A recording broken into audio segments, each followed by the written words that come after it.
Bueno, buenas tardes a todos. Hoy tenemos un nuevo encuentro.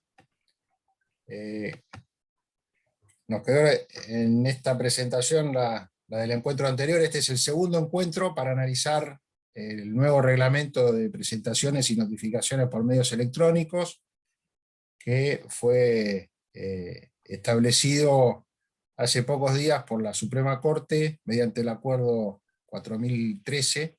Ahora después vamos a ver el tema de la numeración. Este encuentro es el segundo de los 3 previstos y está destinado para los colegios y asociaciones de los departamentos judiciales de Junín, Pergamino, Trenquelauquen, Zárate Campana, Mercedes, Moreno General Rodríguez y San Nicolás. Así que agradecemos a todos los colegas que nos acompañan. Esta serie de encuentros fue organizado desde el Colegio de Magistrados y Funcionarios de la provincia, con el objeto de analizar esta acordada de acuerdo a la convocatoria que hizo la Corte en la misma, para que se pudieran hacer todos los aportes que fueran necesarios para su mejoramiento. Se optó, más allá de alguna convocatoria previa, diferir el análisis y mejoramiento para una etapa ulterior a su sanción, y el encuentro de hoy, como todos los otros, está organizado de modo coordinado con la Comisión de Coordinación Académica del Colegio Provincial, la Comisión de Gestión del Colegio Provincial y por la Comisión de Funcionarios. Entre estas 3 comisiones vamos a tratar de después elaborar un documento final que condense todas aquellas cuestiones que nos vayan acercando, quienes participan en los mismos, con la idea de acercarlo a la Corte en el marco de la convocatoria que les había mencionado.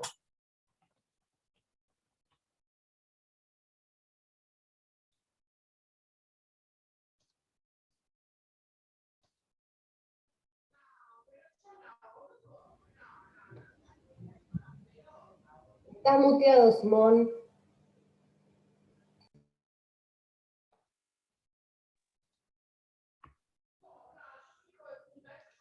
¿Se escucha bien?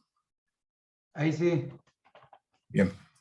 Bueno, decía que en el encuentro de hoy estamos presentes quienes figuran en la filmina esta, que somos Hernán Cuadri, Andrés Niso, y hoy también nos acompaña Marcelo Schereginger, que es camarista contencioso administrativo en San Nicolás, y que ha participado junto con nosotros en una suerte de comisión que colaboró en la confección de este acuerdo.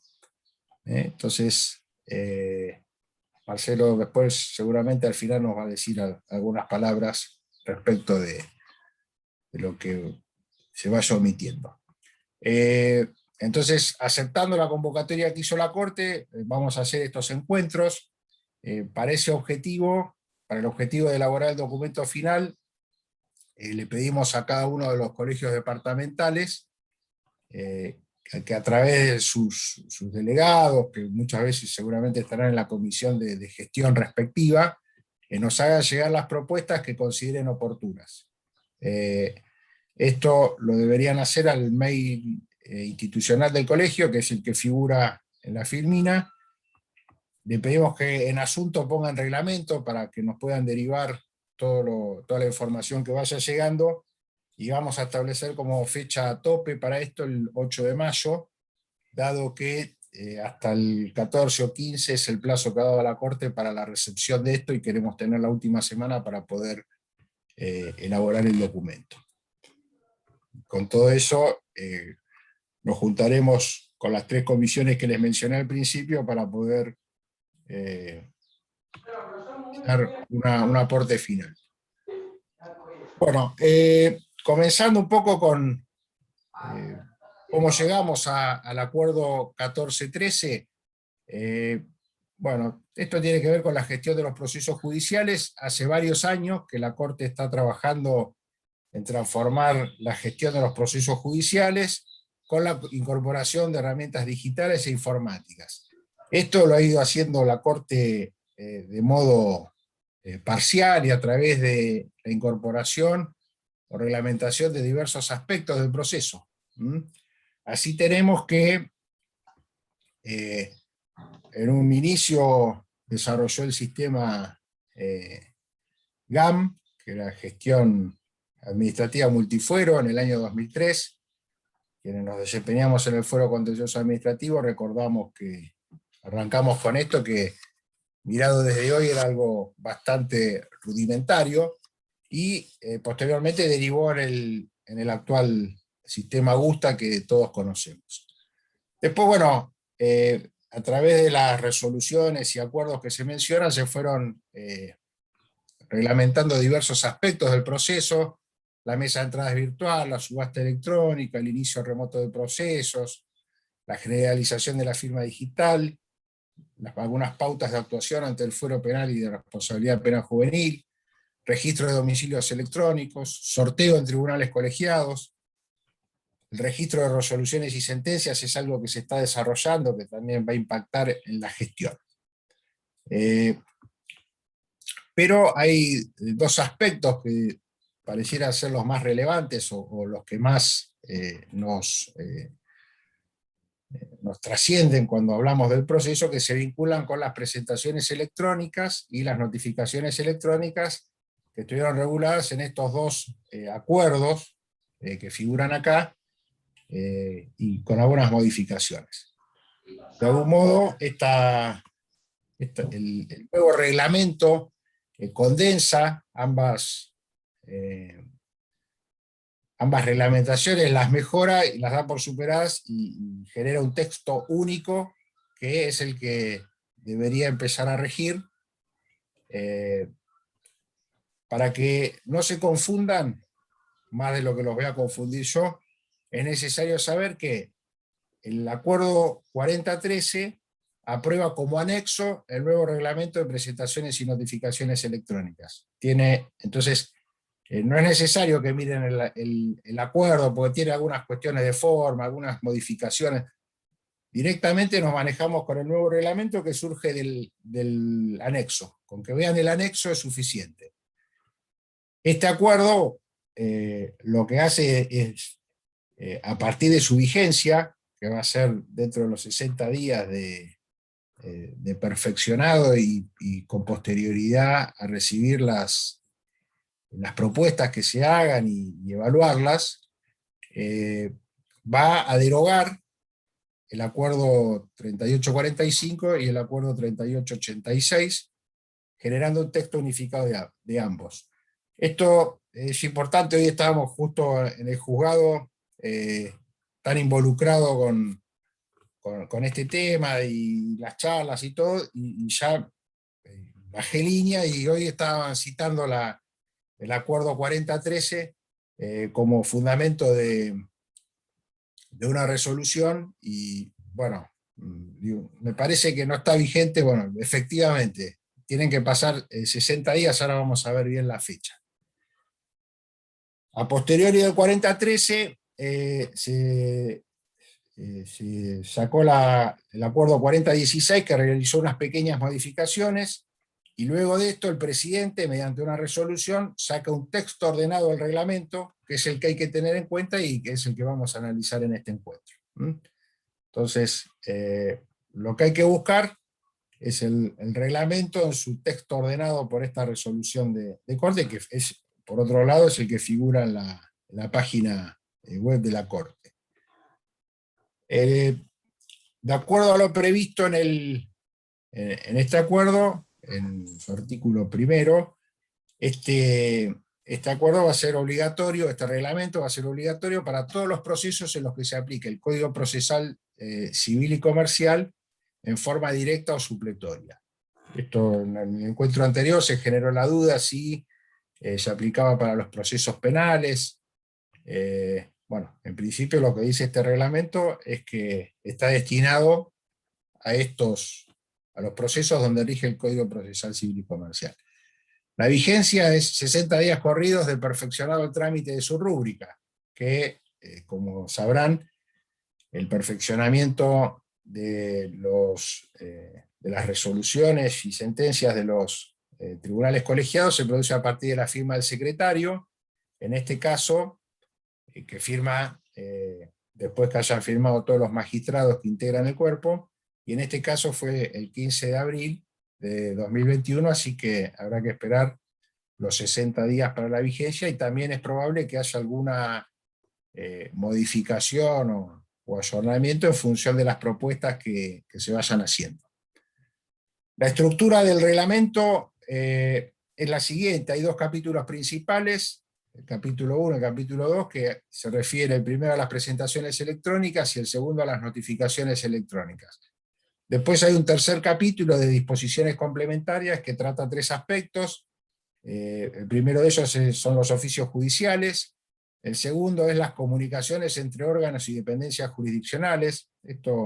Para esto está prevista una funcionalidad en el sistema de gestión, en el AUSTA, que se llama prepara presentación y facilita la comunicación entre órganos cuando esto se produce entre dos causas, que permite que sea direccionado directamente a la causa y facilita la recepción por parte del órgano destinatario. Y después hay, en el tercer capítulo, por último, se analiza la situación de las personas con discapacidad visual que quedan dispensadas de la utilización, o mejor dicho, de la obligatoriedad de lo que establece el reglamento, para el caso que lo requieran. Esta fue una cuestión que se planteó en el ámbito de la comisión. Muchos pensábamos, entre los que me incluyo, que todos los adelantos técnicos iban a facilitar la actividad de los letrados, fundamentalmente, que son no videntes, pero bueno, pareciera ser que esto hoy todavía no está del todo ayornado. Interpreto que con el tiempo se le va a buscar la vuelta para que se le dé una solución tecnológica y no tengan que pedir la dispensa de este reglamento. Bueno, con esta pequeña introducción le voy a dar paso a Andrés Nitzo, que va a hablar de las presentaciones electrónicas. Y bueno, como les decía al principio, la idea es que al finalizar todas las exposiciones, abrir el diálogo y abrir a preguntas para que podamos evacuarlas o no, y bueno, las inquietudes que se generen después poder plasmarlas en un documento. El por qué estamos acá nosotros, insisto, se debe, para los que entraron más tarde, es que tuvimos participación los tres, junto con Marcelo Schereginger, en la comisión, en una suerte de comisión o de grupo de trabajo que convocó el doctor Soria durante su presidencia con otros funcionarios de corte, y fuimos escuchados. Me parece que fue valiosa la convocatoria, no sé si el aporte que pudimos hacer, sobre todo yo, pero fuimos escuchados quienes nos desempeñamos en las instancias inferiores, así que, bueno, seguiremos aportando lo que podamos desde acá. Bueno, por mi parte, le doy la palabra a Andrés, y muchas gracias. No, Hernán. Andrés no, Andrés me devuelve la palabra a mí, sigo yo. Ahí va. Gracias. Adelante. No, nos intercalamos hoy. ¿Cómo les va? ¿Cómo andan? Les agradezco mucho. Soy Hernán Cuadri, trabajo como secretario en la Cámara de Apelación Civil de Morón. Como decía Simón recién, bueno, tuve el honor de participar en estas reuniones en las que un poco se conversó sobre este acuerdo. Y bueno, nada, quería compartir con ustedes algunas reflexiones sobre la primera parte, que es la relativa a las presentaciones electrónicas. Acá vine con un PowerPoint. Hoy en día los que tratamos de dar clase no salimos a ningún lado sin el PowerPoint. Salir sin PowerPoint es más o menos como salir sin barbijo. Y salir sin barbijo es peor que salir sin pantalones. Así que el PowerPoint nos acompaña a todos lados y acá me acompaña a mí. Yo después lo voy a subir cuando termine mi exposición y después los abandono porque tengo otra clase, pero bueno, quedan en las excelentes manos de mis compañeros que seguramente van a poder responder mejor que yo la parte esta de escritos. Bien, pero el PowerPoint se lo voy a dejar, por si alguno lo quiere. Lo primero que tenemos que tener en cuenta para empezar a hablar de presentaciones es que estamos viviendo una época de cambio grande, ¿sí? Nosotros venimos de 2000 o 2000 y pico de años de soporte papel, ¿sí? Papelizados, porque no había otra forma de plasmar las ideas, salvo escribiendo en las paredes de las cavernas. En algún momento dejamos de escribir en las paredes de las cavernas, empezamos a escribir en papel, y escribimos en papel durante un montón de años. Hasta que llega un momento en que aparece otra cosa, aparecen los ceros y unos, aparecen las compus, aparece una forma distinta de almacenar la información, y empezamos a darnos cuenta que estaría bueno abandonar el soporte papel. La Suprema Corte viene trabajando muy fuerte en este sentido, trabajó muchísimo más fuerte que lo que pasó en otros lugares con anterioridad a la emergencia sanitaria, y llegado el momento de la emergencia sanitaria, pareció un muy buen momento para despegar definitivamente hacia el infinito y más allá, diría Bosleyer, o hacia la despapelización total, o hacia la digitalización de los expedientes judiciales. Y eso es lo que sucede con el Acuerdo 3975. Creo yo que no podemos interpretar el nuevo Acuerdo 4013 si no tenemos en cuenta sus antecedentes, si no tenemos en cuenta dos cosas fundamentalmente. El Acuerdo 3975, que es el de expediente digital, expediente totalmente digital, o sea, los nuevos expedientes son solamente digitales, y los expedientes que venían tramitando en soporte de papel, aunque en algunas provincias los escanearon todos, acá se optó por otra cosa que fue trabajar con el expediente mixto. O sea, llega en papel hasta cierto lugar y de ahí en más sigue en digital. ¿Por qué digo esto? Porque tenemos que entender que ya no tenemos dónde poner el papel que nos entre por un expediente, ¿sí? Entonces, la regla va a ser el soporte digital. La excepción puede ser en algún caso el papel, pero entendamos este norte, que es la no papelización, el soporte digital para todo. Primera cuestión a tener en cuenta, como meta regla, lo que esté por encima de todo lo que pensamos. Lo segundo en lo que tenemos que pensar, es que el Acuerdo 4013, como le decíamos a los nenes y a las nenas, no nace un repollo. El Acuerdo 4013 tiene antecedentes. Y esto nos sirve para mucho, porque no es que hay un nuevo régimen en el que nos olvidamos todo lo que venimos haciendo, sino que en verdad seguimos haciendo más o menos lo mismo que veníamos haciendo, y no solamente en el Acuerdo 3886, sino en la Resolución 10 del 2020. La Resolución 10 del 2020 es fundamental, ¿por qué? Porque nos agarra marzo, a todos les habrá pasado que un día fuimos al juzgado, un día fuimos a la Cámara, hasta un día fuimos, y al día siguiente no fuimos más.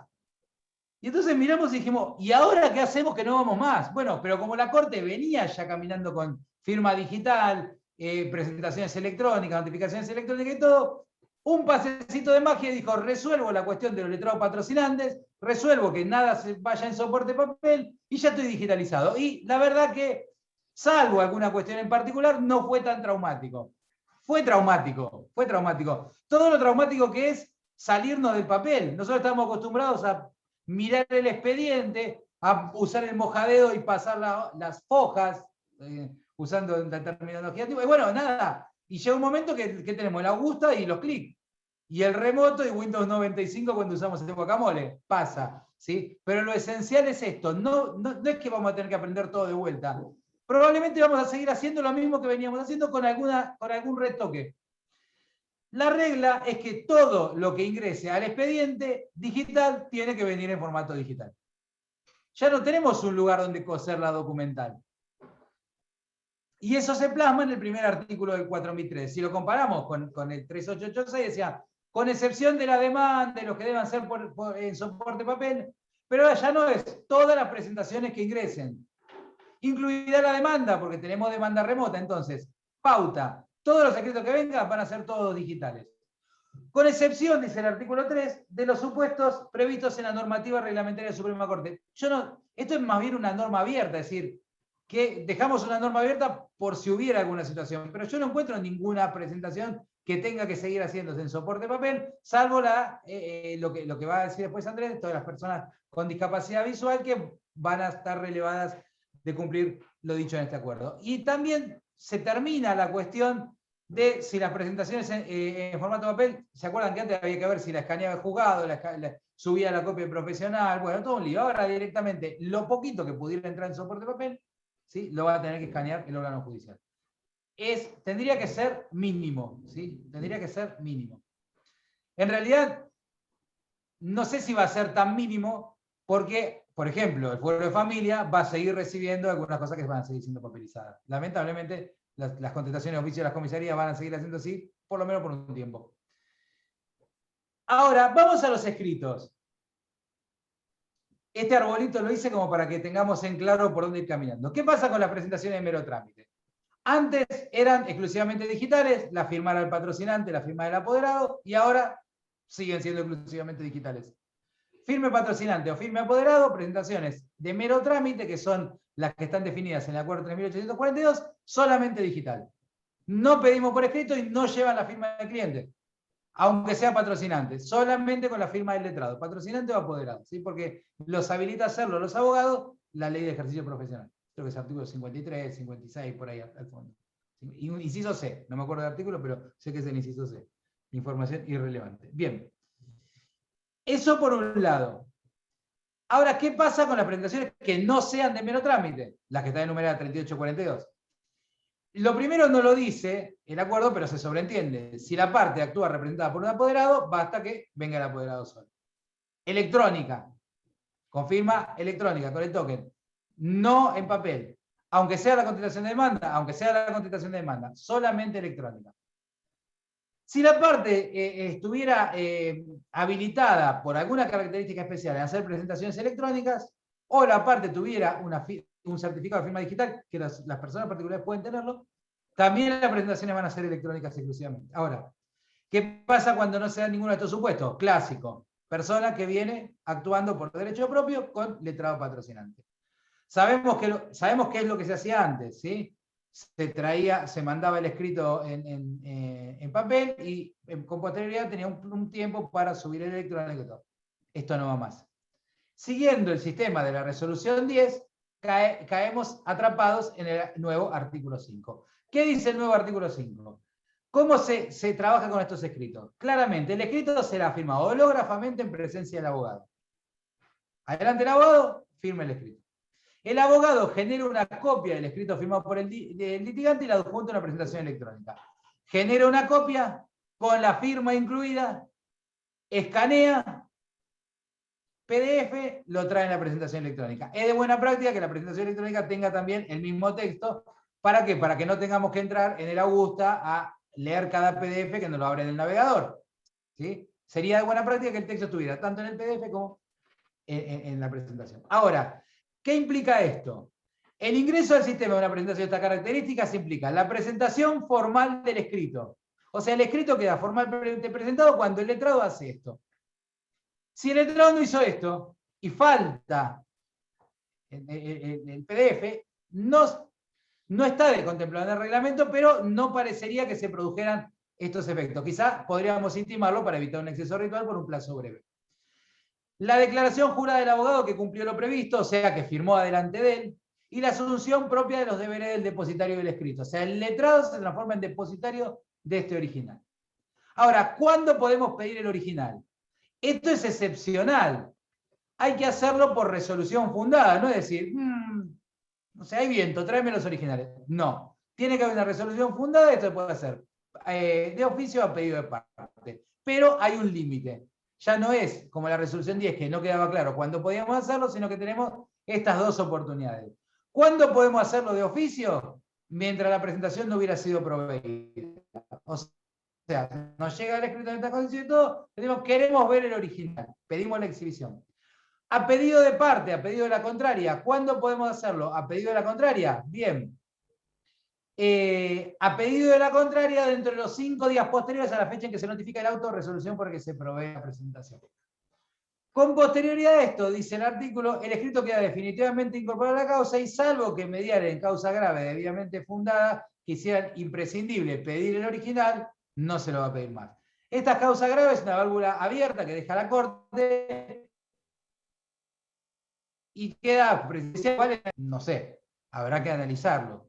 Un planteo de inexistencia, quizá podría ser, pero parecería que el planteo de inexistencia debería hacerse dentro de la otra posibilidad, dentro de los 5 días posteriores a la fecha en que se notifique el auto. No sé, hay que analizar en qué causas podemos creer este original, que básicamente va a ser como única cuestión que se me ocurre para pensar en peritar la firma o en analizar si hay alguna diferencia entre lo que se presentó y lo que existía realmente, pero después no parecería tener mucha más utilidad traer este original. ¿Qué pasa? Imposibilidad de la presentación. Lo intimamos, no lo trae. Si se hubiera tornado imposible y no me diera culpa el depositario, por ejemplo, si el letrado le hubiera entrado a robar en el estudio, se le hubiera prendido fuera del estudio, o sea, no hubo culpa, no es, se me perdió en el estudio porque soy muy desordenado. No, no. Ahí hay culpa del depositario y, bueno, se tendrá escrito por no presentado en definitiva. Pero si no hubiera culpa del depositario, se podrá citar personalmente al firmante para decir, bueno, ratifica o rectifica. Es una solución última, extrema, que va a jugar solo en estos casos en que no hay culpa del depositario y se tornó imposible la presentación. No puede haber discusión sobre la forma de notificación, esta providencia que nos intima a traer el original, por la sencilla razón que voy a explicar después Andrés, porque la notificación Ministerio de Ley está desaparecida, muerta, no está más, desapareció, no está más en nuestro sistema. Con el nuevo acuerdo, la notificación Ministerio de Ley, le queda un ámbito muy, muy chiquitito que en realidad no es tan Ministerio de Ley, pero es un supuesto de la rebeldía, pero después toda la providencia va a ir al domicilio electrónico. No quiero spoilear a Andrés, pero esta providencia que lo intima a traer el original va a ir al domicilio electrónico, básicamente. Ahora, esto en materia de escritos. ¿Qué pasa con los documentos?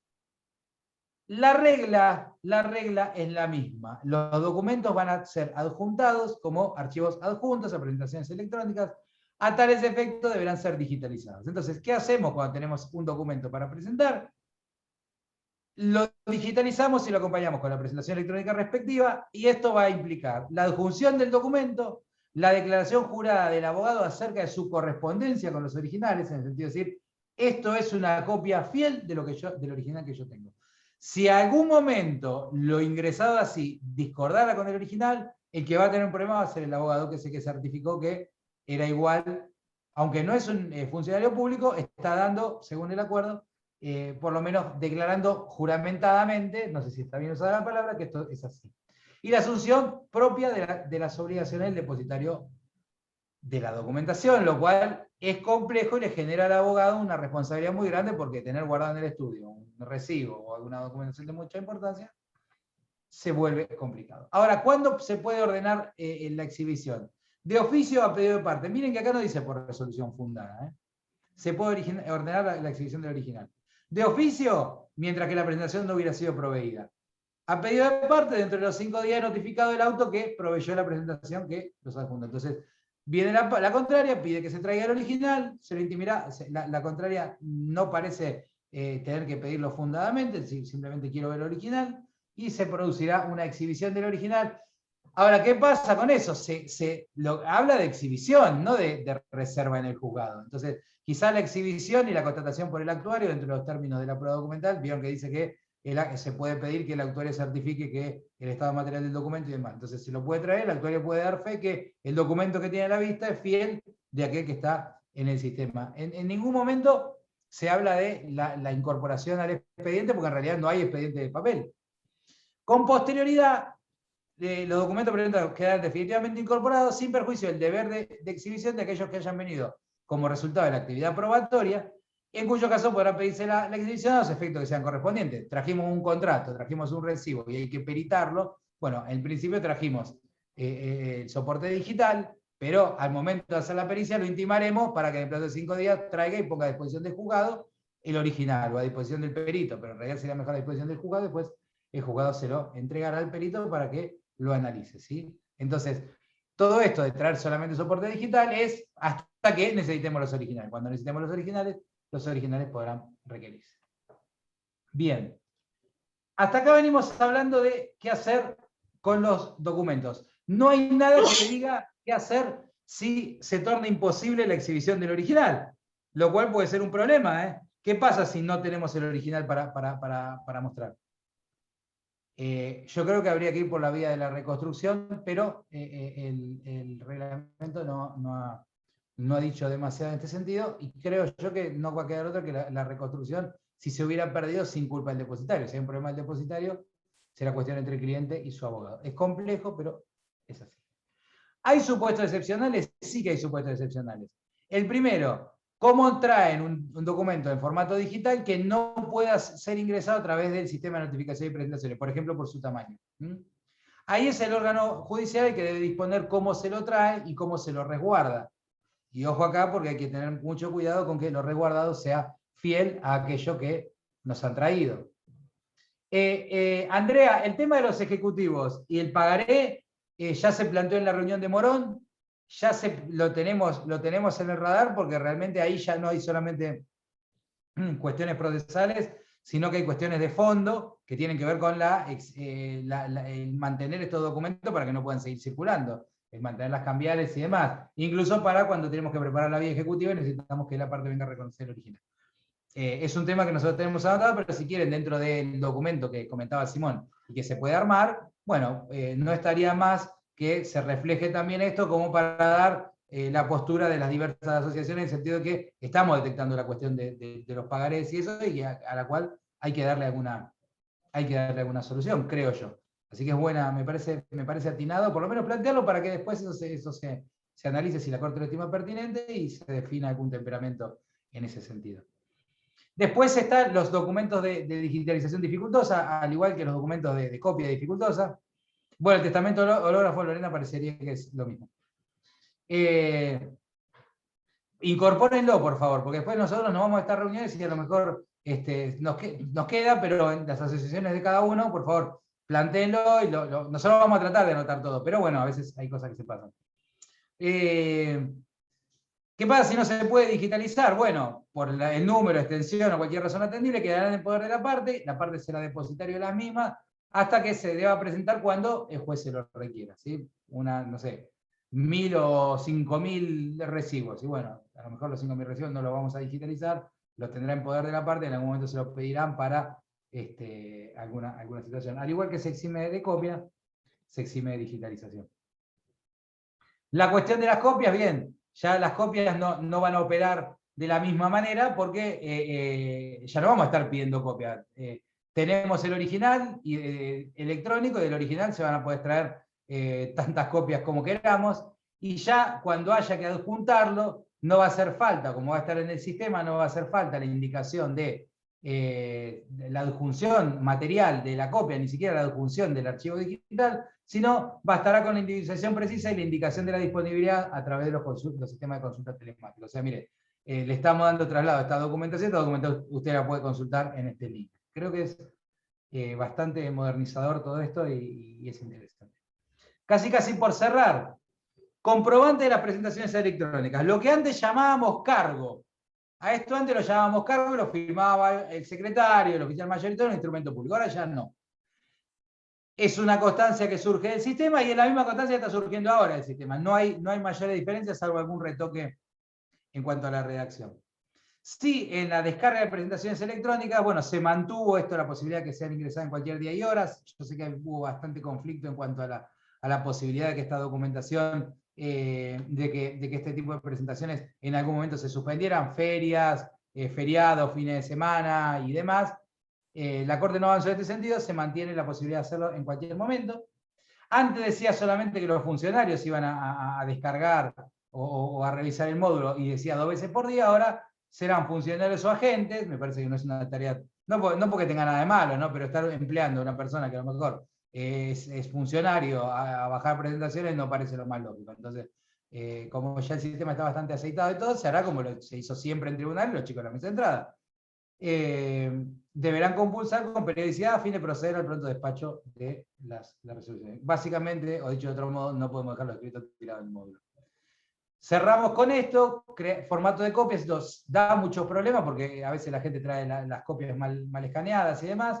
La Corte remite a las reglas de buena práctica, resolución de presidencia 3 del 2020, que hablan de la resolución, forma de denominar los archivos, prolijidad del escanear y demás. Lo que a mí me parece que está faltando acá un poquito es el apercibimiento en caso de incumplimiento. En Capital esto ha sido un poco más intenso y ha dicho, bueno, en caso de incumplimiento te puedes quedar con el escrito por no presentado. Acá no se ha avanzado en ese sentido. Gente, esta es mi breve explicación de lo que implica el reglamento, o el nuevo reglamento, y de las modificaciones que traen. Básicamente, y redondeando las modificaciones, así después le damos paso a Andrés, y bueno, después ustedes van a quedar con tiempo con las preguntas. Básicamente, las grandes modificaciones. Incorporamos como soluciones permanentes lo que se hizo transitoriamente en el caso de la resolución 10. O sea, la figura del letrado depositario, el letrado depositario de escritos y de documentación. Se ajusta un poco la cuestión del letrado depositario en el sentido de que se establece con claridad en qué momento se va a poder requerir la exhibición de los originales, se establecen pautas un poco más claras en ese sentido, pero después no tenemos que creer que esto ha modificado, al menos para nosotros del lado de adentro, grandes cuestiones. Quizá para el letrado, que va a quedar ahora sometido a este régimen para siempre y va a transformarse en el gran depositario de toda la documentación, sí le genere si esta fuera una charla para abogados, quizá la cuestión sea distinta, pero para nosotros no es tanto el impacto. He visto, y sí, es verdad lo que ustedes marcan, hay algunas cuestiones que ya se han planteado, los pagarés, hoy se incorpora la cuestión del testamento hológrafo, estas cuestiones donde la materialidad de la documentación tiene que estar sí o sí a disposición del órgano judicial y no basta la figura del depositario. Bueno, son cosas a trabajar, como decía Simón, la Corte avanzó, como ha avanzado con mucha ductilidad durante todo 2020, avanzó rápidamente en esto para establecer un reglamento ya con visos de definitividad. Y bueno, queda esto, la posibilidad de que entre todas las asociaciones, nosotros fuimos ahí por una cuestión coyuntural, pero que entre todas las asociaciones digan, miren, gente, no vieron esto, faltó esto, y nosotros les pedimos encarecidamente que lo que vean nos lo marquen, porque es un proceso colaborativo, que la Corte avanzó creando y después preguntando para ajustar. Pero si todos ayudamos un poco y decimos, mira, me parece que faltó esto se puede ajustar. Después, en definitiva, la palabra final la tendrán los ministros. Pero me parece que participar, colaborar y decir, bueno, vieron 4 ojos ven más que 2, bueno, los ojos de todas las asociaciones ven mucho más que la gente que lo trabajó y con mucho esfuerzo esto en la Corte, y nosotros que fuimos ahí para dar un poco la perspectiva de cada uno. Bueno, nada más, y ahora sí, los dejo en manos del gran Andrés Niso, y bueno, que junto con Simón después van a responder las preguntas y demás. Yo les dejo mi PowerPoint y silenciosamente me deslizo hasta a otra clase, una diplomatura en materia de familia. Pido disculpas, gente, de tener que irme. Bueno, gracias Hernán. Ahí voy a pasar a compartir también pantalla. Ahí estamos. Muy bien.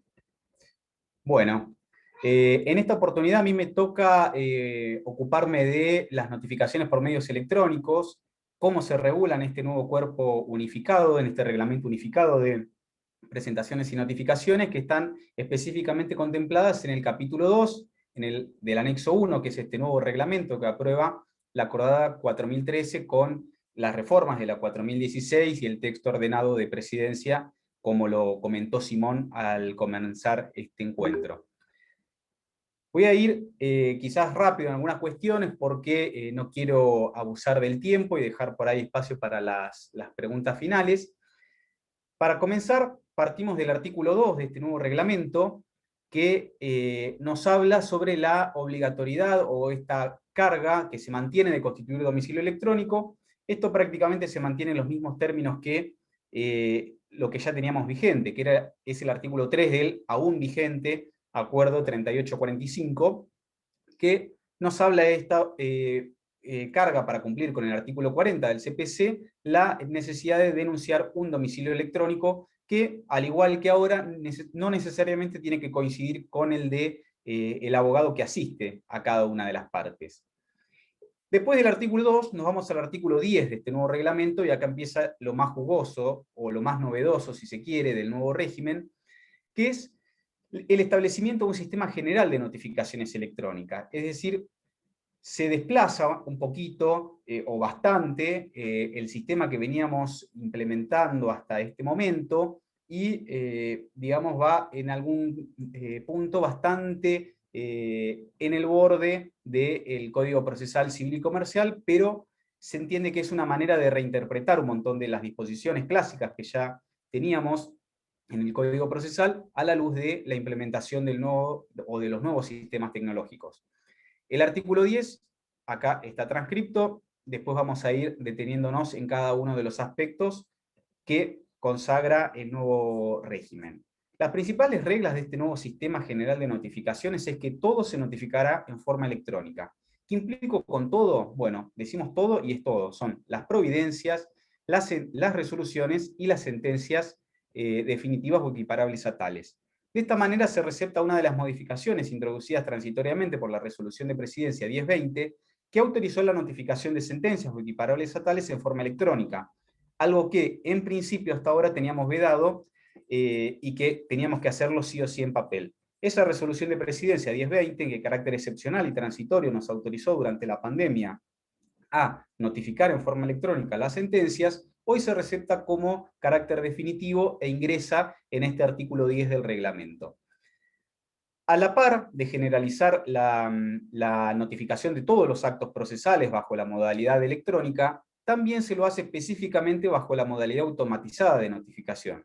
¿Qué esto qué implica? Bueno, en primer lugar, la supresión de los formularios adicionales al proceso, es decir, la cédula electrónica como tal ya desaparece para el sistema general de notificaciones, simplemente va a quedar reservada a un supuesto particular que vamos a ver más adelante. Representa una real automatización del procedimiento de notificación, ya que ese acto, la notificación, va a producirse en forma automática por el sistema a partir de la firma del trámite respectivo, es decir, de la providencia, de la resolución o la sentencia, y va a operar sin importar la metodología de firma que se emplee, que como sabemos el sistema Augusta nos provee dos posibilidades, una es la firma individual de cada trámite, y en algunos organismos utilizan mucho esta funcionalidad que es la de firma ágil o firma por lote. Bueno, cualquiera sea la modalidad que se implemente para la firma, la modalidad automatizada va a operar conforme se ajuste el sistema informático. Esto entonces representa un nuevo enfoque en materia de notificaciones que en la faz práctica nos va a llevar a otro punto, a superar esa distinción clásica que había entre notificaciones Ministerio Legis y por cédula, y va a expandir el sistema automático de notificación con relación a todos los actos procesales que vayan a dictarse en el marco de un proceso judicial por todos los organismos judiciales y en todas las instancias.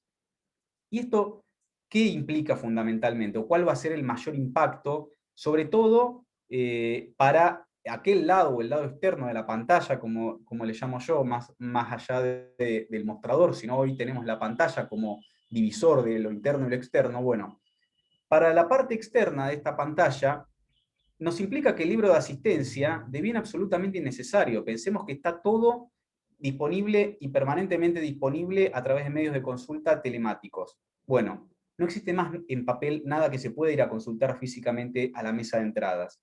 Y este fue el fundamento por el cual la Corte también decidió abandonar esta idea de implementar una suerte de nota electrónica como tienen, por ejemplo, en el Poder Judicial de la Nación.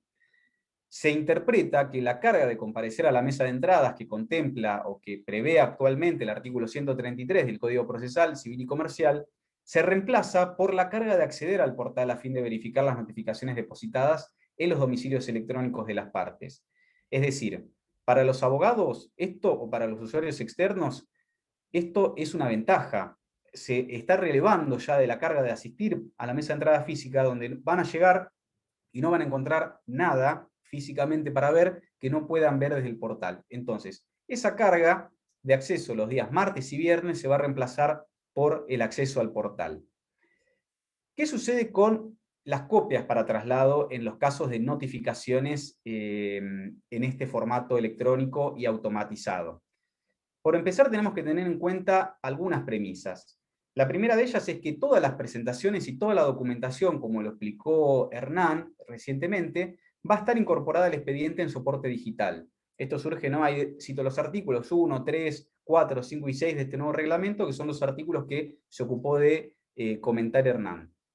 Además, cuando la legislación procesal requiera el acompañamiento de copias o documentos, esta carga, dice el nuevo reglamento, que se va a tener por cumplida con su agregación en formato digital, y cuando se trate de constancias que ya estuvieran incorporadas al expediente, nos va a bastar con la individualización precisa y la indicación de que están disponibles para su consulta por medios telemáticos. Desde ese punto de vista, se prevé que en caso de que sea necesario adjuntar copias digitales de documentación o de una presentación que esté previamente incorporada a la causa en soporte electrónico, el órgano judicial lo que va a tener que hacer a partir de ahora, y que ya muchos órganos judiciales ya lo están empleando en realidad, es la de añadir al proveído el o los trámites que correspondan a través de esta referencia que se llama trámite adjunto, que ya lo tiene el sistema Augusta. Excepcionalmente, si esas constancias no estuvieran previamente incorporadas al expediente en forma electrónica, es decir, supongamos que se están incorporando con este proveído que estamos generando, este trámite a través del sistema, entonces las vamos a añadir a este proveído como un archivo adjunto a ese trámite. Acá yo traigo algunas capturas de pantalla porque, para que visualicen aquellos que no tienen o que no están acostumbrados a usar la referencia de trámite adjunto. Supongamos que estamos trabajando en un despacho en el Augusta, y dentro del trámite vamos a buscar, dentro de las referencias como insertar, la que se llama trámite adjunto. La vamos a buscar, filtramos y seleccionamos trámite adjunto. Una vez que seleccionamos esa referencia, que la agregamos, nos va a aparecer la posibilidad, una ventana emergente con la posibilidad de seleccionar acá, vamos a tildar una o más de los trámites que querramos adjuntar a ese proveído. Así lo vamos a ver una vez que esté agregada. Por ejemplo, este trámite llamado acción de inconstitucionalidad se provee. Y finalmente, cuando emitamos esa notificación automatizada, el destinatario la va a poder ver desde el portal, accediendo con su usuario y con su contraseña. Le va a llegar el texto de la notificación electrónica, que va a ser el texto plano, digamos, sin ningún formato específico, porque recordemos que no hay cédula electrónica ni nada. Y le va a llegar como trámite adjunto, cuando hayamos cumplido con esa tarea de incorporar ese trámite, aquí abajo como un link en color anaranjado normalmente, en donde el destinatario va a poder hacer clic y directamente va a poder acceder a ese trámite que esté adjunto, del cual estemos confiriendo, por ejemplo, un traslado. Finalmente, el artículo 10 incorpora una cláusula de garantía, que fue un pedido bastante insistente que hizo el Colegio de Abogados cuando se hizo esta ronda de presentación del sistema, de este nuevo ordenamiento antes de que se firmara, y que los abogados precisamente querían que se le garantice de que todo lo que estuviera en el sistema, que iba a tener validez respecto o eficacia respecto a cada de los sujetos intervinientes en el proceso, únicamente a partir de la notificación. Entonces la Corte decidió incorporar como último párrafo del artículo 10 esta cláusula que yo le llamo de garantía, que establece que el sistema de gestión judicial debe garantizar que una vez que esté firmada una providencia, resolución o sentencia, sea notificado con arreglo a los párrafos primero y segundo de este artículo, que es este mecanismo que comentábamos hasta recién, y si por cualquier falla del sistema ello no sucediere, que no se le considere notificado al destinatario bajo el régimen del presente reglamento. Esto lo que genera es que quizás es innecesario o redundante esta cláusula, pero es la garantía que se le dio a los abogados para que todo lo que sea emitido a través de este sistema es rastreable, se puede traquear si fue efectivamente notificado y a quién le fue notificado, para poder deslindar cualquier tipo de responsabilidad ante la omisión o alguna falla en el sistema, que en principio no debería suceder porque va a operar todo, como les decía, de manera verdaderamente automatizada, de acuerdo a los ajustes que la Subsecretaría de Tecnología Informática tiene que realizar al sistema de notificaciones y presentaciones electrónicas. El artículo 11 del reglamento establece algunos supuestos que se excluyen de ese sistema general de notificaciones electrónicas. Acá los vamos a enumerar y después voy a detenerme en alguno de ellos. El primero, el inciso A, nos dice que cuando el destinatario no hubiera constituido domicilio electrónico en el proceso en los términos del artículo 2, ni cuente con un domicilio electrónico que esté inscripto en el registro de domicilios electrónicos que establece el acuerdo 3989. Ese es el primer supuesto, en el cual se excluye este sistema de notificaciones electrónicas, que es obvio porque no vamos a tener para esa parte un domicilio electrónico en donde cursar estas comunicaciones.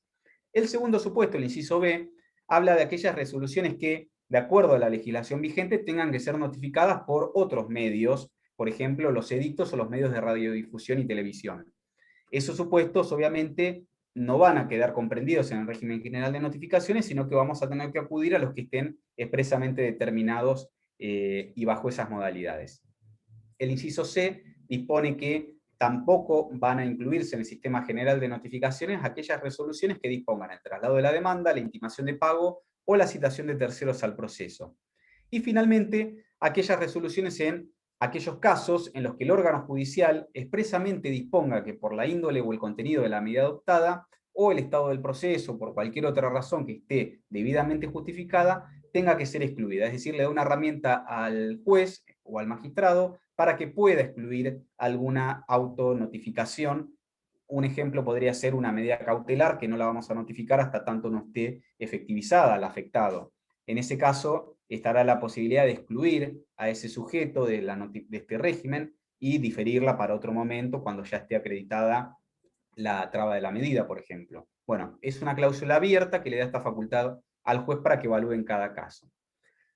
Detallando un poquito los supuestos estos que comentábamos recién, me interesa destacar el inciso A, que habíamos dicho que son en los casos de falta de constitución y denuncia de domicilio electrónico, que son los que refiere el artículo 41, primer párrafo del Código Procesal Civil y Comercial.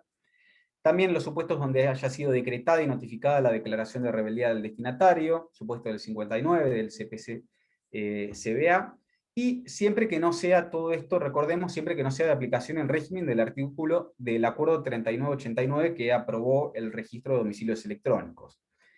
En estos casos en donde no haya la parte constituida un domicilio electrónico o que no tenga un domicilio electrónico registrado por no ser de aplicación el régimen del Acuerdo 3989, los trámites judiciales, ya sea sentencias, proveídos, resoluciones, las van a tener por notificada los días martes y viernes, o el siguiente día hábil si este fuera feriado, mediante su publicación en la mesa de entradas virtual. Es decir, residualmente para estos supuestos se contempla que la notificación va a operar como una ficción a partir de la publicación en la mesa de entradas virtual los días martes y viernes, en estos casos en donde no haya un domicilio electrónico donde cursar estas comunicaciones electrónicas. Otro de los supuestos excluidos del régimen es estos primeros traslados electrónicos. Cuando hablo de primeros traslados electrónicos me refiero al traslado de la demanda, intimación de pago y citación de terceros que, conforme el Acuerdo 3989, pueden ser notificados a partir o a través de medios electrónicos, a domicilios electrónicos. Esos primeros traslados electrónicos quedan excluidos del sistema general de notificaciones, es decir, no va a operar la notificación automatizada, sino que esta notificación de estos actos procesales va a quedar diferida hasta tanto el interesado lo solicite expresamente. ¿Esto para qué? Precisamente para garantizar el derecho que tiene cada sujeto que presenta o formula una pretensión a modificarla o transformarla en los términos del 331 antes de su notificación. Imaginemos que si automáticamente produjéramos la notificación de ese acto procesal, no habría posibilidad de hacer uso de esta facultad que le contempla expresamente el 331. Entonces, en estos casos, esa notificación se va a hacer mediante un formulario de notificación electrónica que también aprueba el Acuerdo 4013 en su artículo 2. Este es el modelo de notificación electrónica que está acá, está denominado como anexo 2 a este Acuerdo 4013, como les decía, y es un modelo de notificación electrónica, no se llama cédula electrónica, sino que es un formulario que lo vamos a utilizar, insisto y reitero, únicamente para esos actos, esos primeros traslados, y siempre y cuando los tengamos que cursar en forma electrónica, porque aquellos actos o primeros traslados que tengamos que hacer o diligenciar en soporte papel en un domicilio físico, que aún vamos a tener algunos de esos actos, vamos a acudir a otro sistema de notificación que vamos a ver más adelante. Este es el modelo de notificación electrónica, entonces forma parte del Acuerdo 4013 como anexo 2, y únicamente lo usamos en esos supuestos excluidos por el artículo 11, el inciso C, si no mal no recuerdo, o B, ahora se me fue el inciso. ¿Cómo vamos a constatar la notificación o las notificaciones que cursemos a través de este sistema? En el sistema, dispone el artículo 12, en el sistema informático se va a registrar al menos estos datos: la fecha y la hora en que cada notificación quedó disponible para sus destinatarios, dato que vamos a tener visible en todo momento, y también la fecha y hora en las que el destinatario compulsó o consultó la notificación. los interesados van a poder verificar en el sistema de notificaciones y presentaciones electrónicas si cada comunicación o cada notificación efectivamente se llevó a cabo, y sin perjuicio de ello establece el artículo 12 del nuevo reglamento que se va a mantener este aviso de cortesía, que es este mail que le llega a los usuarios del sistema informando sobre las novedades que se hayan producido en su domicilio electrónico, pero que no reemplaza o no afecta el sistema de notificaciones que es el acceso al portal. Acá, como para visualizarlo y tener una constancia más visual de cómo vamos a constatar las notificaciones, esto no modifica, ya lo sabemos. Hoy tenemos dos opciones. Tenemos el historial de notificación, que está aquí más abajo, y la constancia de notificación. Son las dos opciones que nos permite el sistema de gestión Augusta para constatar los datos de una notificación. Si, por ejemplo, accedemos a través de la constancia de notificación, que es la primera opción que aparece en ese menú desplegable, nos va a aparecer esta ventana con esta constancia, en donde nos va a indicar en qué fecha y en qué horario quedó notificado electrónicamente cada uno de los trámites que se hayan producido dentro de un expediente. Por el contrario, si accedemos al historial de notificación, nos va a dar muchos más datos.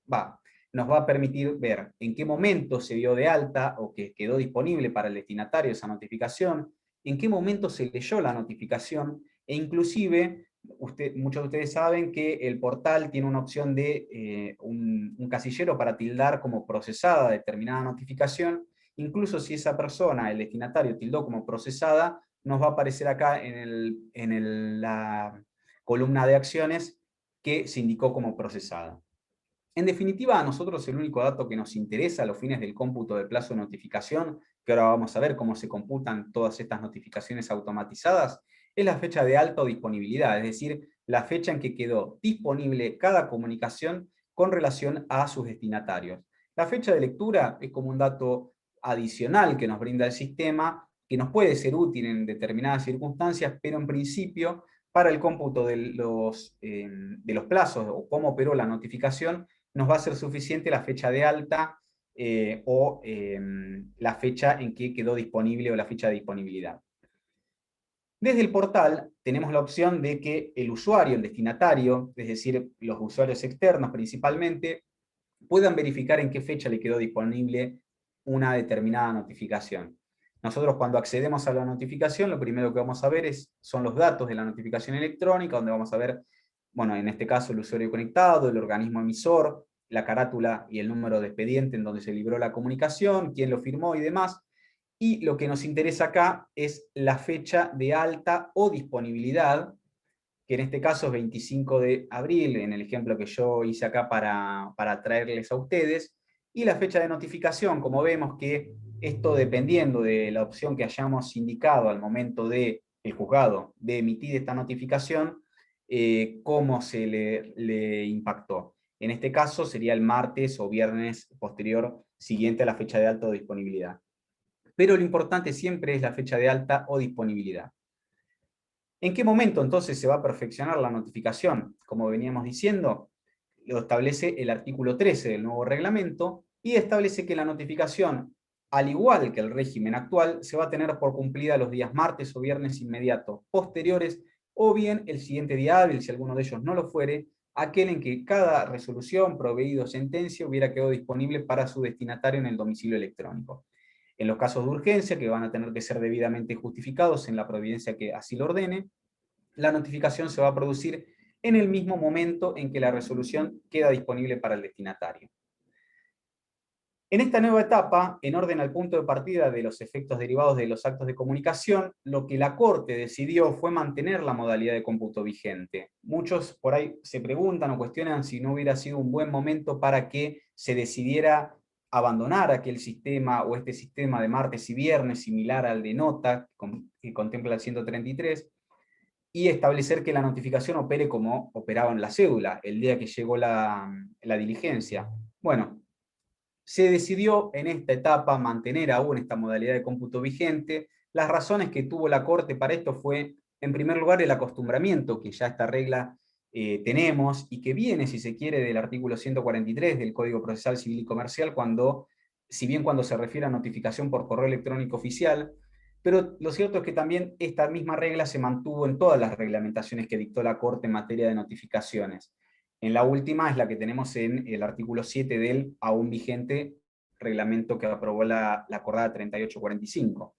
Y también otro de los motivos fue que como no tenemos que perder de vista que hoy, o con este nuevo sistema, se unifica o se diluye la distinción entre notificaciones del 133 y las notificaciones del 135 del Código Procesal Civil y Comercial, se decidió mantener el criterio que ya trae el 133, que está previsto para los supuestos de notificación por Ministerio de la Ley, y unificar de alguna manera todo el esquema y evitar confusiones para ver cuáles son las que se notifican por 133 o cuáles son las que se notifican conforme el 135. Se unificó y se decidió mantener para todos esta regla de martes y viernes, posterior a que hubiera quedado disponible en el domicilio electrónico del destinatario.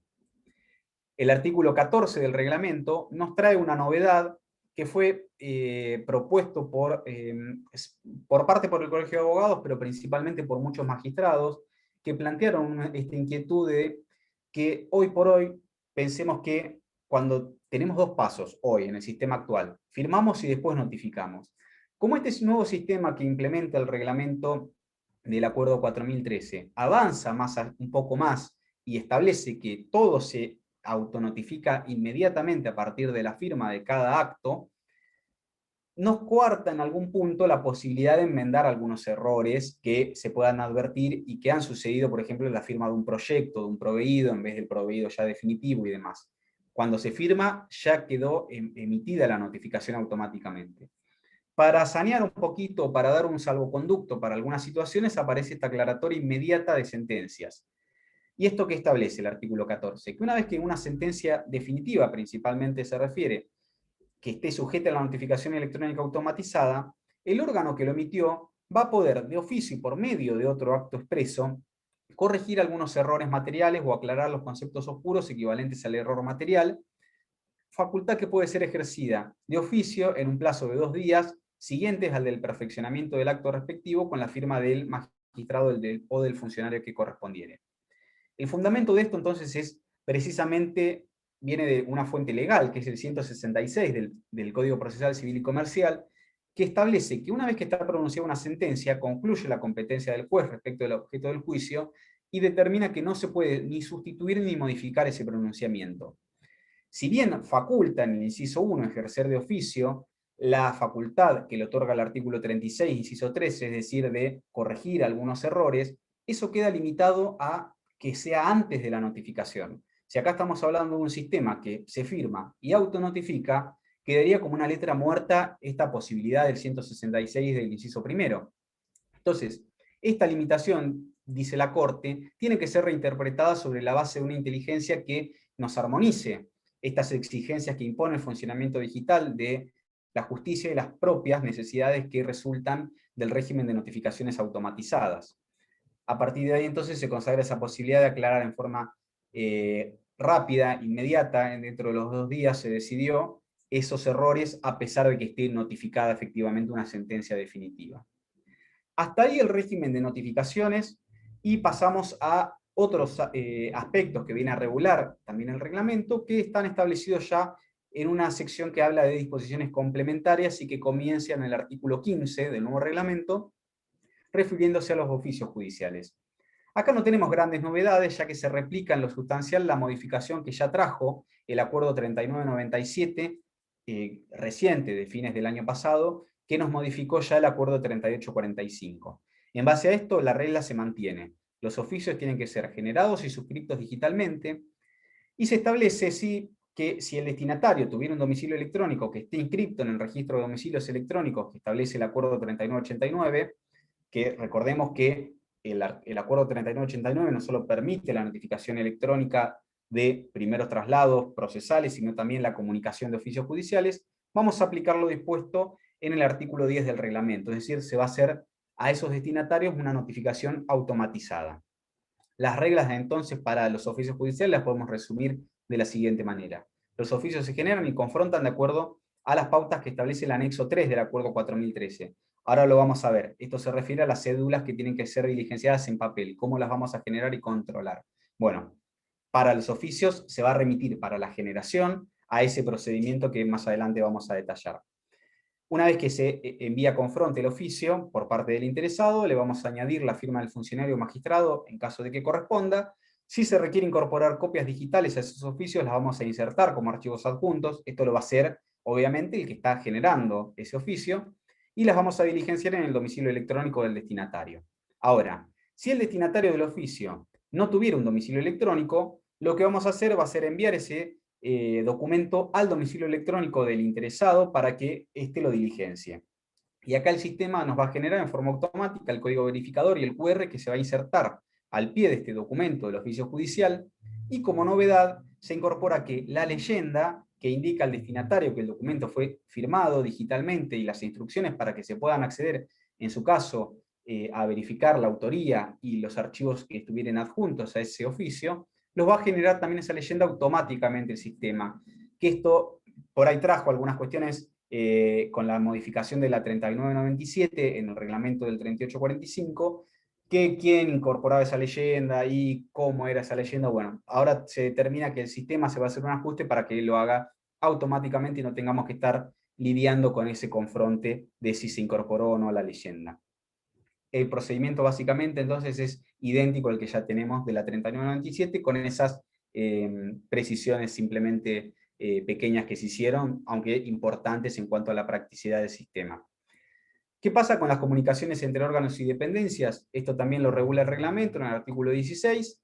Básicamente se mantiene lo mismo que estableció la 3997, donde nos dice que se van a hacer mediante comunicaciones automatizadas, y cuando los requerimientos sean dirigidos a la Corte, las vamos a tener que enviar, esto igual que hasta ahora, a los domicilios electrónicos de cada dependencia que integra la estructura funcional orgánica de la Corte.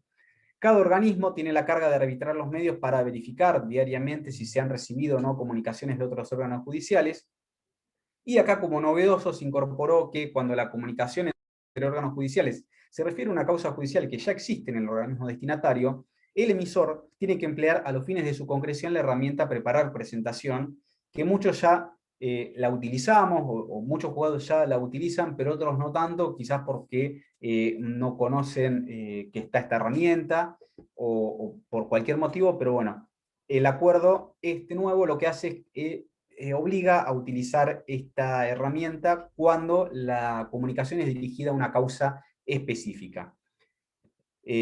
Bueno, para el que no lo conoce, también acá les traje algunas capturas de pantalla. Tenemos que ir básicamente a esta opción, preparar presentación, que nos va a abrir esta ventana de diálogo en donde vamos a poder incorporar el organismo, buscar la carátula donde querramos hacer la presentación y demás.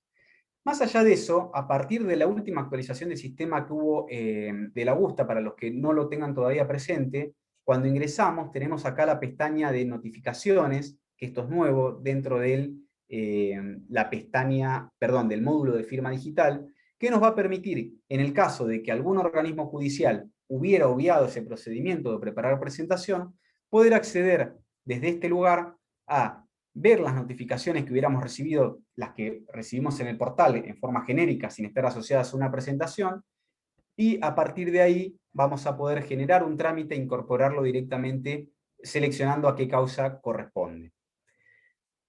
Uno de los últimos artículos que trae el acuerdo, el reglamento, perdón, que aprueba el acuerdo, se refiere a las personas con discapacidad visual, que ya algo comentó, adelantó Simón al abrir el encuentro, que es lo que tenemos que tener en cuenta, que es un artículo que ya está operativo. Esto ya es aplicable, ya está vigente. Esto contempla que el régimen electrónico no va a ser obligatorio para aquellas personas con discapacidad visual, que así lo soliciten en cada proceso en el que intervengan, y lo van a tener que acreditar dentro de los 60 días a través de la presentación de los certificados correspondientes. Esta disposición determina la Corte que va a subsistir hasta tanto el sistema de gestión resulte compatible con tecnologías que faciliten la tarea de personas con discapacidad visual. Estas personas van a poder continuar realizando las presentaciones tanto en formato papel, en forma total o parcialmente, y les va a ser aplicable lo dispuesto en el artículo 3, es decir, los juzgados van a tener que digitalizar estas presentaciones que ingresen por estas personas que están exceptuadas de la obligatoriedad de hacer ingreso electrónico. también van a estar exceptuados del cumplimiento de las notificaciones por medios electrónicos, y todo lo referido en el acuerdo 3975 que obliga al uso de los sistemas informáticos. Y esto también es muy importante, no van a estar obligadas a obtener un turno previo para acceder a los organismos jurisdiccionales, una atención presencial en mesa de entradas. Van a poder asistir sin turno previo. Esto ya está operativo, tenemos que tenerlo en cuenta, que es una excepción al régimen general, que lo difiere para una etapa posterior. Ese artículo ya está operativo. Después tenemos estos supuestos residuales, que es las diligencias en domicilios físicos, en soporte papel, ya sean mandamientos o cédulas que necesariamente las tengamos que hacer en un domicilio físico, y que por eso tengamos que acudir al soporte papel. En estos casos, en que sea indispensable acudir a una cédula o un mandamiento en papel, vamos a observar las reglas que están aprobadas en el anexo 3 de este acuerdo.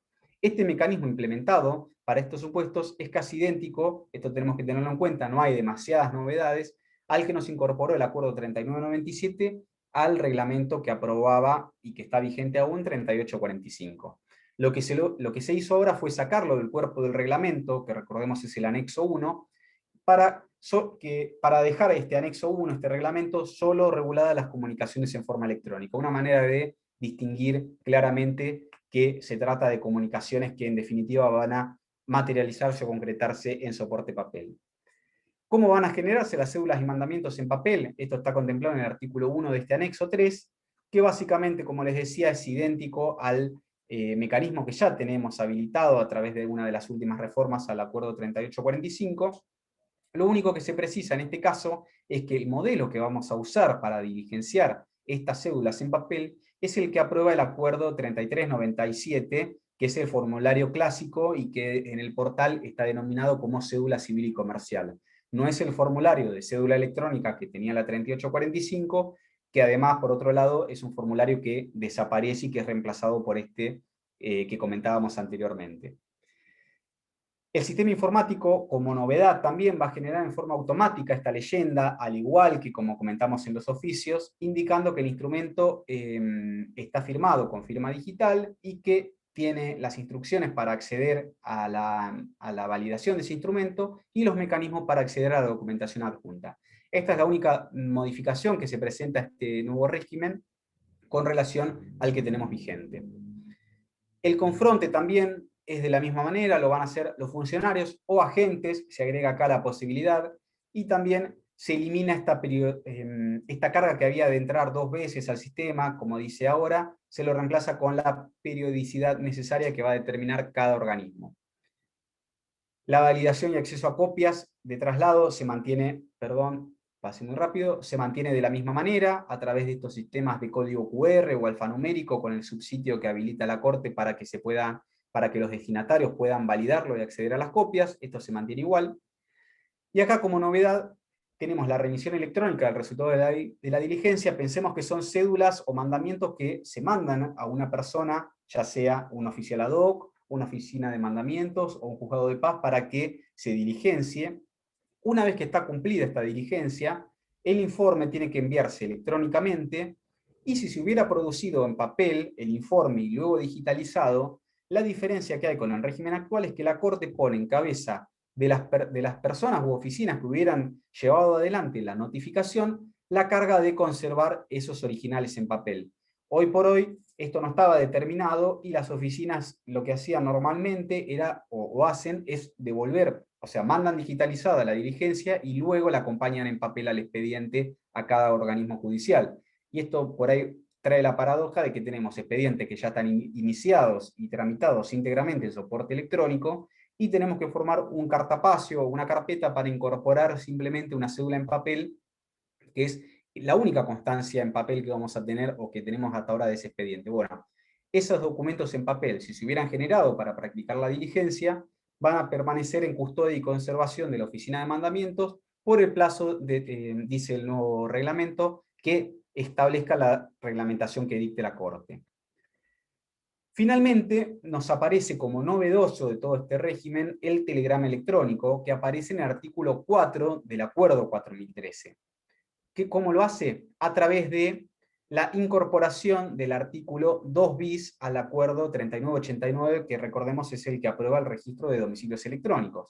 Y lo que hace es aprobar como artículo 2 bis de ese acuerdo 3989 este texto que dice que en los casos en que se disponga el traslado de la demanda, la intimación de pago, la citación como tercero o la intervención de la contraria en los supuestos de diligencias preliminares y cautelares anticipadas, y siempre que el destinatario no tuviera un domicilio electrónico inscrito en el registro, por no estar comprendidos dentro de su ámbito de aplicación, la notificación se va a poder diligenciar a opción del interesado a través de un telegrama electrónico de conformidad a la reglamentación específica que dicte el tribunal y los convenios que hubiera celebrado con el correo argentino. Esto, lo primero que nos puede señalar es si no existe una contradicción con el Código Procesal Civil y Comercial, porque recordemos que el 143, que nos regula los medios de notificación válidos, dice que enumera el correo electrónico, el acta notarial, el telegrama y la carta de documento, pero después nos dice ese mismo artículo que los medios mencionados en los apartados 1, 3 y 4, entre los que tenemos el telegrama y la carta de documento, no van a poder utilizarse en los supuestos de notificaciones previstas en los apartados 1, 10 y 12 del artículo 135. El apartado 1 precisamente es el traslado de la demanda. Entonces, la primera duda que nos puede presentar es si no existe una contradicción con este artículo. Para esto tenemos que tener en cuenta los antecedentes de este telegrama electrónico. Esto viene del artículo 9, inciso I, del acuerdo 3989, mediante el cual se encomendó al presidente del tribunal a realizar gestiones necesarias para tener un convenio con el correo argentino que posibilite la instrumentación del uso de medios tecnológicos aplicables para la notificación de determinados actos procesales. ¿Qué pasó? Con eso vino la ley 15230, que en el ámbito de la estructura administrativa de la provincia de Buenos Aires crea el registro de domicilios electrónicos, pero además, como es muy importante, el artículo 12 convalidó todo el régimen que estableció la Corte a partir del acuerdo 3989 y dijo que ese régimen de domicilios electrónicos correspondientes a los procesos que tramiten ante el Poder Judicial se van a regir por ese acuerdo, y esos domicilios van a poder utilizarse para realizar toda clase de notificaciones y demás actos procesales de comunicación a través de medios electrónicos, comprensivos incluso de aquellos que, según la legislación vigente, entre ellos el CPC, deban ser diligenciados en el domicilio real del destinatario. Con esta base, entonces, la Corte entiende que el telegrama electrónico aparece habilitado como un nuevo medio de notificación fundado en este régimen al que alude el artículo 12 de la ley 15230, en la admisión o habilitación competencial que esta ley hace en favor de la potestad reglamentaria que tiene la Suprema Corte y que ya estaba contemplado en el artículo 9 del acuerdo 3989. Esto va a requerir, obviamente, una etapa de instrumentación, porque el convenio con el correo argentino todavía no está cerrado, está trabajando la Corte en esto, y una vez que esté instrumentado va a ser aplicable en todos los casos en los que, por cualquier motivo, no se puede utilizar el régimen de notificación electrónica.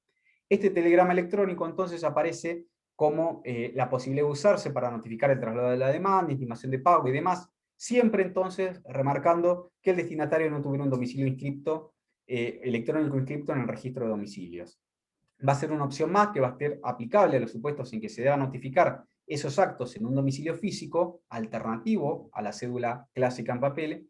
La elección va a ser facultativa para el interesado y obviamente va a tener un costo adicional que obviamente más adelante en el devenir del proceso podrá ser incluido en la condena en costas. Pero bueno, acá hay que tener en cuenta que el interesado va a tener que afrontar un gasto inicial más allá de la repetición que pueda hacer eventualmente al condenado en costas.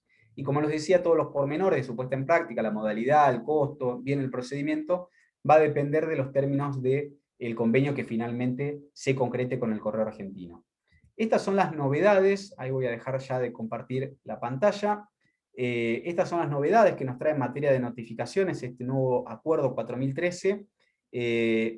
Como les decía Hernán, también remarcar que hay muchas cuestiones que parecen novedosas, pero la mayoría son incorporaciones a cuestiones que ya teníamos incorporadas, una mejor organización, muchas de las cuales ya estaban en carácter transitorio y temporal en virtud de la legislación de emergencia. Y finalmente aparece este nuevo régimen o el sistema general de notificaciones que sí es verdaderamente novedoso y que representa un enfoque, un nuevo cambio en la concepción que teníamos, y diluye esta distinción entre notificaciones por cédula y notificaciones Ministerio de Ley, para pasar a este nuevo sistema, donde está todo disponible a través del sistema y todo se notifica a través del sistema. Les agradezco a todos por la atención, y bueno, ahí quedamos disponibles. Te paso la palabra, Simón, si querés para organizar, y no sé si Marcelo iba a hacer alguna intervención también. Nuevamente, muchas gracias, y nos quedamos hasta el final para las consultas. Bueno, muy buena tu explicación de todo esto, Andrés, con un detalle bárbaro. Marcelo, ¿querés agregar algo? No, estuvo excelente. Tuve un problema de conectividad al principio, pero bueno, después pude normalizarlo.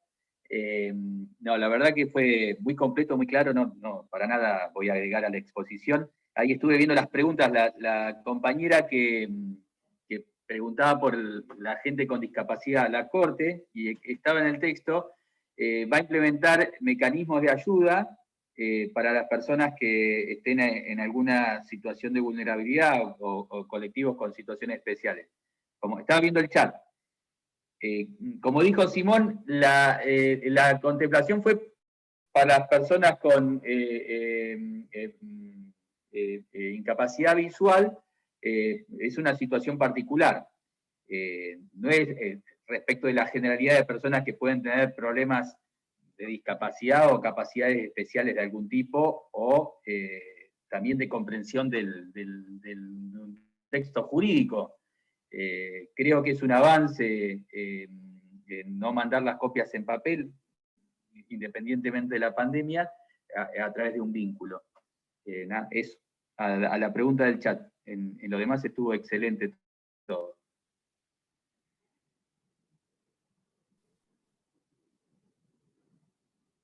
Escuchamos preguntas, algunas se fueron haciendo por el chat, yo traté de ir respondiéndolas. Si no hubiese quedado suficientemente claro, quedamos a disposición. Mientras tanto, reafirmar algún concepto, que es que muchas de estas cosas que se están haciendo con excusa de la pandemia, me parece que no tienen demasiado retorno, van a quedar indefinidamente, sobre todo porque son bastante razonables y bastante lógicas, y colaboran bastante. Como señalaba Andrés, hay muchas cuestiones que impactan en el Código Procesal Civil y Comercial. Desde mi punto de vista, no se lo deroga, sino que queda de algún modo en algo que no tenía la facultad, que ahora entiendo es el desuetudo. No se va a aplicar más porque no va a ser necesario. Entonces, como bien señalaba Andrés, cuando de algún modo se deja de lado la notificación por nota, no es que se está derogando la notificación por nota, va a perder sentido porque la ficción que implicaba la notificación por nota va a quedar superada por una notificación fehaciente, que inclusive va a dar muchas más garantías desde el punto de vista del derecho de defensa. Y vi que hay algunas manos levantadas, y lo que les quiero decir es que anímense a proponer y a imaginarse cosas. La Corte en esto es muy permeable, y todas aquellas cuestiones, lo hemos experimentado de modo directo, todas aquellas cosas que tenían, que son razonables, que aportan a dinamizar el proceso y todo, son receptadas. Así que anímense, piensen, hay que imaginarse. Acá estamos frente a una realidad que seguramente lo que hoy estamos viendo, o lo que va a pasar mañana, ahora no lo estamos viendo. Entonces hay que imaginarse eso, y en función de eso hacer los aportes, y es un poco la convocatoria que estamos haciendo. Bueno, no sé el orden, pero levantó la mano Gabriela Maciota. Bueno, ¿ahí me escuchan bien? Sí. Bueno, yo soy asesora. Antes que nada quiero presentarme, soy representante del Ministerio Público Tutelar, asesora tutelar del Departamento Judicial de Pergamino. Nosotros la verdad que estamos medio sorprendidos con todo esto, porque justamente nos desayunamos ahora de todo esto de que la gente está recibiendo nuestros asistidos, que son personas con problemas de salud mental, en diferentes grados, ¿no? Porque tenemos gente que realmente es muy discapacitada y gente que no, que recibe la cédula, sobre todo cuando se le notifica los informes médicos que se hacen en los procesos de determinación de la capacidad, reciben los informes médico, psicológico, psiquiátrico y social, que ellos tienen que ser notificados a través de un código QR. O sea, es imposible que una persona reciba una cédula en esos términos. Estamos hablando de un colectivo de personas muy especiales, diferente a los normales, llamémosle entre comillas. Yo soy muy partidaria de todo este avance que ha habido, y de hecho fui secretaria de un juzgado civil y comercial muchos años, y me parece fantástico el avance que se ha hecho con el expediente virtual. Pero no debemos dejar de ponderar estas situaciones específicas, como este colectivo de personas, que deben recibir la cédula, ellas, sus apoyos, y tener acceso a enterarse de lo que es el proceso, de los estudios que se le están haciendo. Nosotros incluso notificamos las cédulas con un lenguaje propicio para que ellos entiendan. Lo hacemos de otra manera, diferente al común, digamos, de los justiciables. Entonces me parece que esto tiene que ser tenido en cuenta. No sé si hay alguien acá, yo nombré ahí, del Departamento Judicial de Azul, que creo que ya formularon esto como una propuesta. Bueno, no sé, hay Florencia, no sé quién sos, pero bueno, después seguramente... Perdón, Gabriela, no soy de Azul, pero Sí. la Comisión de Familia, soy de Trenquelauquen, soy la referente de la Comisión Provincial del Fuero de Familia del colegio, y justamente desde Azul nos hicieron llegar, y estamos trabajando en ese sentido. Bueno, ahí la veo también a la doctora Guillermina Benini, que forma parte. Estamos trabajando en ese sentido porque coincidimos con vos.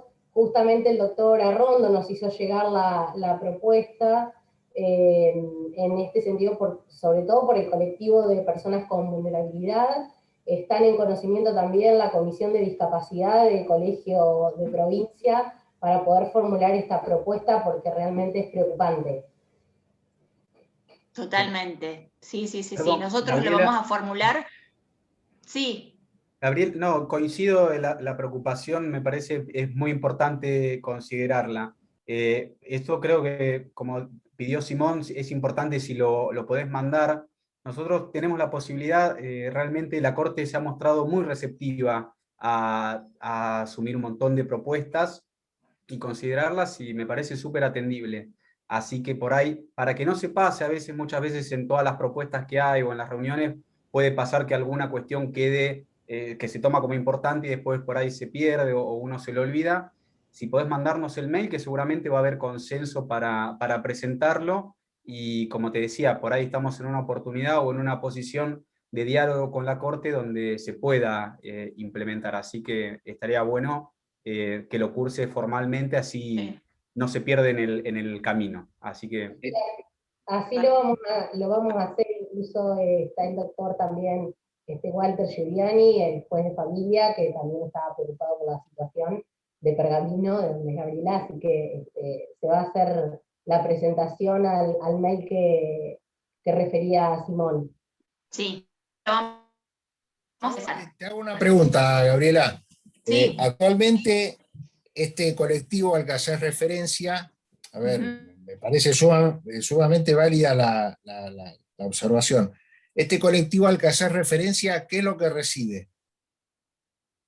Actualmente está recibiendo un código QR. Tuvimos una reunión con virtual, obviamente con los asesores de la provincia, y todos coincidimos en el espanto de esto, ¿no? Porque no tienen acceso a los informes que se están realizando. Gabriela, acá en Junín le están transcribiendo las conclusiones directamente en la cédula. Claro, Igual no es una Entonces, la cuestión asesoría y la está en el cuerpo de la célula. Exacto. Es algo que entiendo que se puede por ahí resolver de forma bastante sencilla, digamos. Se podría prever alguna excepción o que la oficina imprima en algunos supuestos donde el juez así lo ordene. Creo que podría resolverse de manera sencilla, no, ni Exacto. siquiera requeriría muchos ajustes con sistemas ni nada. No, un poco Así la propuesta que se planteaba era esa, que con carácter de excepción pudiera la oficina de notificaciones Imprimir. de lo que es hoy no podría estar haciendo, poder imprimir y de esa manera notificar a las personas con discapacidad.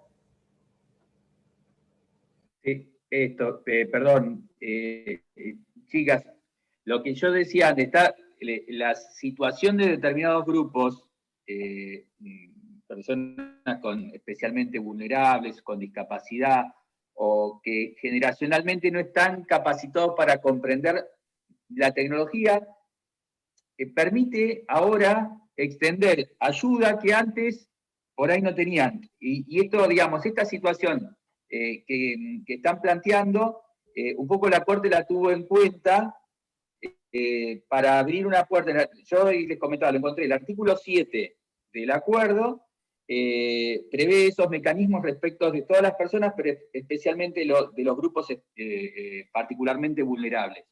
Entonces, todas estas propuestas me parece que la Corte las puede recetar porque ya abrió una puerta, no solamente para las personas con discapacidad visual, sino también para todos, para la comprensión de los actos que ahora tecnológicamente se producen o se comunican. Pero creo que sirve, digamos, las personas con discapacidad antes también tenían problemas. Ahora, creo que la tecnología va a ayudar, no solo el código QR, sino también todo el uso tecnológico. Y la Corte está abriendo una puerta, por lo que veo acá, que quedó concretado en la acordada, para receptar todo este tipo de propuestas y establecer mesas de ayuda para permitir que las personas puedan comprender eso que le están comunicando o los actos procesales. Eso por un lado. Y después, por el otro lado, las respuestas tienen que estar en los organismos judiciales o los que tienen que hacer las notificaciones, que tienen que ser comprensibles para las personas que tienen que recibir esa comunicación. Solo eso, digo, que el artículo 7 es una puerta para que puedan ingresar todas estas presentaciones. Nada más. Vamos con María Paula. Hola, buenas tardes a todos.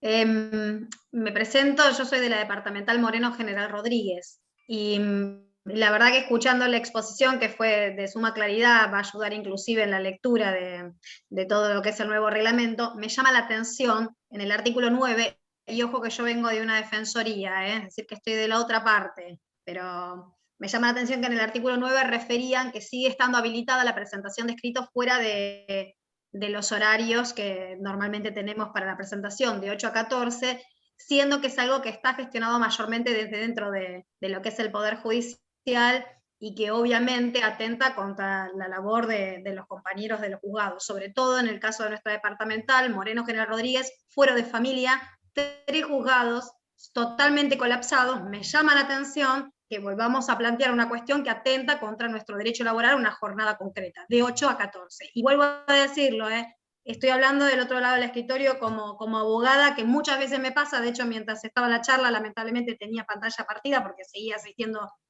en la defensoría. Imagínense, Moreno, una defensoría con esta crisis, la cantidad de casos que estamos teniendo, estamos totalmente colapsados, y encima con la mitad del personal con COVID. Así que quizás incluso atenta contra mi interés, que muchas veces podrían mandar un escrito, y lo dejo justamente con esta mirada de que la verdad que nuestra jornada laboral por lo menos tiene que ser respetada entre nosotros. Entonces me llama la atención que en un nuevo reglamento se plasme esta mirada, siendo que no hay respuesta de tipo general a los problemas que estamos teniendo internamente, como es poco personal, colapso de los fueros, no nombramiento de magistrados en cargos vacantes. Entonces me llama la atención que no nos hayamos plantado ahí. A lo mejor, no sé si será que mi departamental está más colapsada que las otras, pero creo que es algo que deberíamos plantear nosotros con mucha fuerza. No sé qué opinan. a dar mi opinión al respecto. Creo que la limitación del momento o de las horas en los cuales se pueden hacer las presentaciones electrónicas no va a generar una merma en la presentación de las mismas. Es decir, hoy con las posibilidades técnicas que hay, el que no lo pueda presentar durante la noche, a las 8 de la mañana, va a presentar todo lo que quiera presentar. Entonces, desde este punto de vista, es evidente lo que se plantea en cuanto a que quienes recibimos toda esa cantidad de presentaciones en un mismo momento, se nos genera una situación difícil en función de los tiempos que tenemos que cumplir. El ejemplo que se da habitualmente es que durante el mes de enero, si está habilitada la posibilidad, cuando uno llega el 1 de febrero, tiene un montón de cosas. Me parece que esta situación en la cual quedamos colocados quienes operamos en el sistema judicial tiene que ver con la preocupación que tenemos en cuanto a el control que nos vayan a hacer desde los lugares, desde gestión, ¿no? Entonces, realmente no me parece que se puedan impedir las cosas, y lo que estamos tratando de trabajar es que simultáneamente, si se admite esta posibilidad, aquellos controles que se efectúen respecto de nuestra gestión tengan en cuenta, contemplen qué es lo que ocurre, que a quien le entró 300 escritos el día anterior no va a tener la posibilidad material de hacerlo. Entonces, la preocupación que tenemos en cuanto a que se considere incumplida nuestra responsabilidad va a quedar morigerada en función de la contemplación, de que esto sea contemplado como un eximente frente al eventual incumplimiento. No sé si me explico.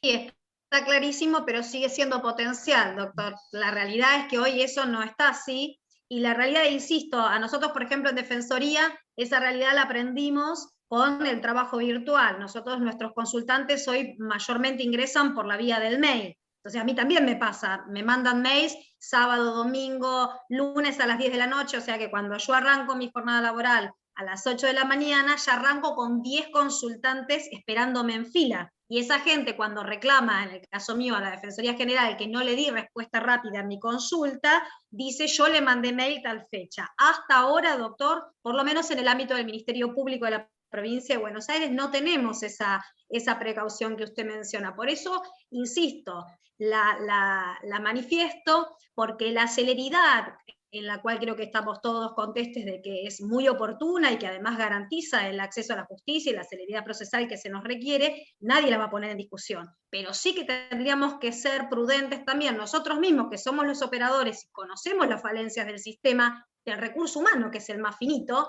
Creo que tendríamos que arrancar con un pie sobre el freno en relación a esto. Cuando modifiquen la modalidad de control de gestión, charlamos y sacamos y ampliamos el horario de presentaciones electrónicas, pero mientras tanto tendríamos que ser nosotros mismos que dijéramos 8 a 14, como cuando los abogados teníamos que ir de 8 a 14 porque el cargo no se podía colocar después. Entonces me parece que ahí somos nosotros mismos los que estamos acompañando algo, como siempre, tapando los baches del sistema judicial, nosotros con nuestros cuerpos. Me parece que ahí después no vamos a tener lugar a reclamo. Entonces, como se está gestando, sería interesante plantearlo. Paula, discúlpame, hablo a título personal acá exclusivamente.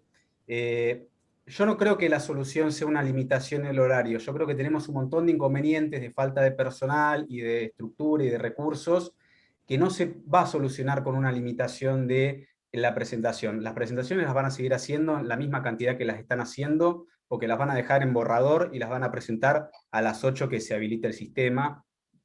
No creo creo que eso presupone, o la limitación da por sentado de que las presentaciones se hacen, o hay muchas presentaciones porque hay una amplia disponibilidad horaria para hacerlas. Yo no lo veo así. Yo creo que las presentaciones se hacen porque hay una demanda muy y exponencial del sistema de justicia, que necesitamos más recursos, obviamente, para atenderlo adecuadamente. Esto te hablo a título personal.